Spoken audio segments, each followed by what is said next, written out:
Chapitre 13 Moment de vérité. Le sourire se geléa sur le visage de Héro. Il baissa la tête, comme s'il avait honte. Après une minute environ, enveloppé d'un lourd silence, il répondit enfin. Oui. J'ai pensé que si je le faisais pendant ton sommeil, tu n'aurais pas à souffrir. Sans qu'il le sache, un sourire amer apparaît sur le visage de Sonny. Un long soupir s'échappa des lèvres du jeune soldat.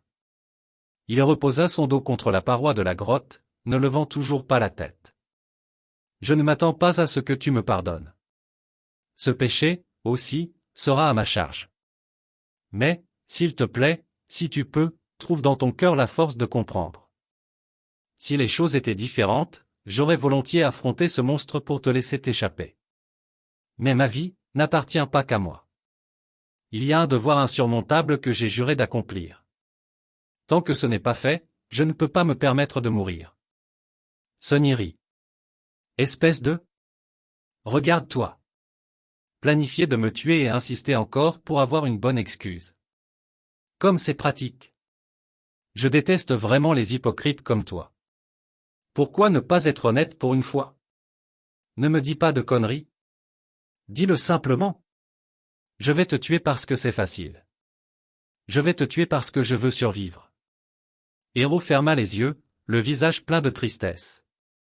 Je suis désolé. Je savais que tu ne serais pas capable de comprendre. Qu'est-ce qu'il y a à comprendre? Sonny se penche en avant, la colère parcourant ses veines. Dis-moi.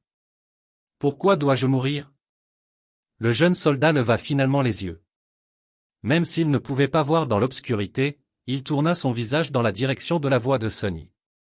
Cet homme était un méchant, mais il avait aussi raison. L'odeur du sang est trop forte sur toi. Elle va attirer la bête. Tu peux me laisser partir, tu sais. Nous nous séparerons. Après ça, que le monstre me trouve ou non ne te concernera plus. Héro secoua la tête. Mourir dans la gueule de cette créature est un destin trop cruel. C'est mieux si je le fais moi-même. Tu es sous ma responsabilité, après tout. Comme c'est noble de ta part. Sonny se pencha en arrière, déprimé. Après un court moment, il dit calmement. Tu sais, quand je suis arrivé ici, j'étais prêt à mourir. Après tout, dans ce monde, deux mondes en fait, il n'y a pas une seule âme qui se soucie de savoir si je vis ou si je meurs. Quand je serai parti, personne ne sera triste. Personne ne se souviendra de mon existence. Il y avait un regard désespéré sur son visage. Un instant plus tard, il avait disparu, remplacé par de l'humour. Mais ensuite, j'ai changé d'avis. En cours de route, j'ai décidé de survivre. Je dois survivre, quoi qu'il arrive. Héro lui accorda un regard pensif. Pour vivre une vie digne de ce nom? Sonny sourit.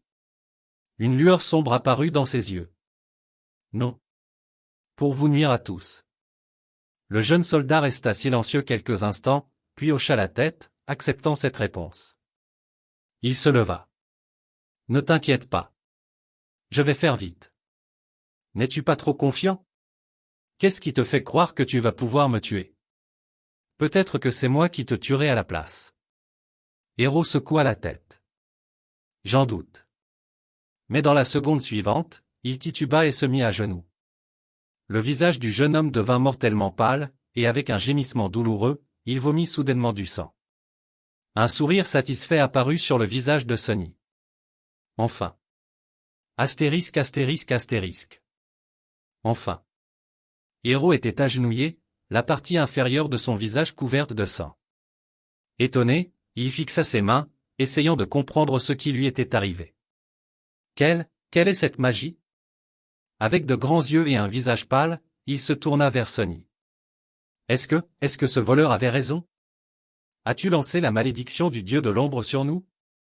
Sonny soupira. J'aimerais avoir la capacité de lancer des maléfices divins, mais non. Pour te dire la vérité, je n'ai aucune capacité du tout. Alors, comment? Le jeune esclave haussa les épaules. C'est pour cela que je vous ai tous empoisonnés. Héro tressaillit, essayant de comprendre ses paroles. Quoi? Suite à la première attaque du tyran, vous m'avez envoyé chercher de l'eau. En ramassant les gourdes des soldats morts, j'ai pressé du sang dans chacune d'elles sauf dans la mienne, bien sûr. Pas assez pour le sentir, mais assez pour tuer lentement quiconque voudrait y boire. Le soldat serra les dents, luttant contre la douleur. Une compréhension soudaine apparut sur son visage. C'est donc pour ça que, les deux autres étaient en si piteux état. Sonny hocha la tête. C'est Sournois qui a bu le plus, donc son état s'est aggravé le plus vite. Érudit aussi n'était pas fait pour ce monde, mais tu l'as achevé avant que le poison ne le fasse. Toi, par contre, c'est comme si l'aconite n'avait aucun effet sur toi. Je commençais vraiment à m'inquiéter. Le visage de Héros s'assombrit. Je vois, je comprends. Il réfléchit à quelque chose, puis regarda Sonny avec surprise. Mais à l'époque, tu ne savais pas que nous allions nous retourner contre toi. Sonny se mit à rire. Oh, s'il te plaît. C'était évident. Sournois était le genre d'homme qui aurait tué pour une paire de bottes. Érudit était comme un loup dans la peau d'un mouton.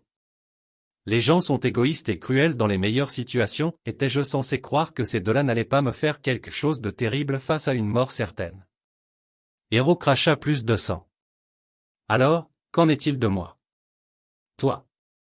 Une expression dédaigneuse apparut sur le visage de Sonny. Tu es le pire d'entre eux. Pourquoi? Sonny le regarda et se pencha en avant. Je n'ai peut-être pas beaucoup appris durant ma courte vie, mais je sais une chose, dit-il, toute trace d'humour ayant disparu de sa voix. Il n'y avait plus que du mépris insensible et glacial. Le visage de Sonny se durcit alors qu'il crachait. Il n'y a rien de plus pathétique qu'un esclave qui commence à faire confiance à son esclavagiste. En entendant ces mots, Héros baissa la tête. Je vois. Puis, soudainement, il se mit à rire. Tu es une petite merde vicieuse, n'est-ce pas? Sonny roula les yeux. Il n'y a pas besoin d'être grossier. Mais Héros ne l'écoutait pas. Bien. C'est une bonne chose. Ma conscience en sera plus claire. Le jeune esclave soupira d'irritation. Qu'est-ce que tu marmonnes? Contente-toi de mourir. Héros gloussa et le transperça soudain d'un regard fixe. D'une certaine manière, il n'avait plus l'air aussi malade. Tu vois, ce plan aurait fonctionné si j'étais un humain normal. Mais, hélas, mon noyau d'âme s'est éveillé depuis longtemps. J'ai tué d'innombrables ennemis et absorbé leur pouvoir. Le poison de l'aconite, aussi désagréable qu'il puisse être, ne pourra jamais me tuer. Merde. Sonny se retourna et tenta de s'enfuir, mais il était déjà trop tard. Quelque chose le frappa dans le dos, en voyant son corps s'écraser contre la paroi rocheuse. Avec un cri, il sentit une douleur aiguë percer son côté gauche. Roulant hors de la grotte, Sonny se serra la poitrine, se remit sur ses jambes et courut, essayant de s'échapper de l'étroite crevasse. Il réussit à atteindre l'ancien chemin, pouvant enfin voir les étoiles et la lune pâle qui brillaient dans le ciel nocturne. Mais il ne put aller plus loin. Stop. Lorsque la voix froide retentit derrière lui, Sonny se figea. Si Héros avait vraiment un noyau d'âme éveillé, il n'avait aucune chance de lui échapper. Dans un combat, il ne risquait rien. Retourne-toi. Le jeune esclave se tourna docilement, les mains en l'air. Il regarda Héros, qui essuyait le sang sur son visage avec un air mécontent. Les deux se fixèrent mutuellement, frissonnant dans le froid meurtrier. Cela en valait-il la peine? Peu importe. Malgré tout, je serai fidèle à ma promesse. Je vais faire vite. Le soldat dégaina son épée. As-tu un dernier mot à dire? Sonny ne répondit pas. Toutefois, une petite cloche en argent apparut soudainement dans sa main. Héros fronça les sourcils.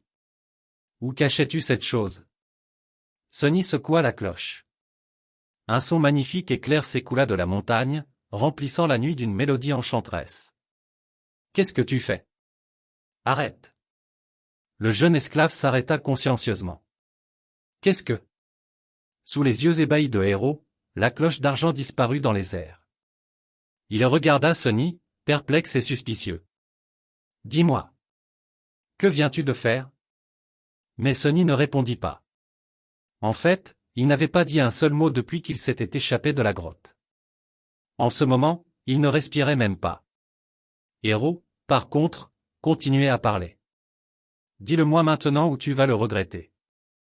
Il se renfrogna. Pourquoi tu ne dis rien? Le garçon frissonnant le fixait, complètement silencieux. Non, il fixait l'obscurité derrière lui. Les yeux de Héros s'écarquillèrent. Qu'est-ce que?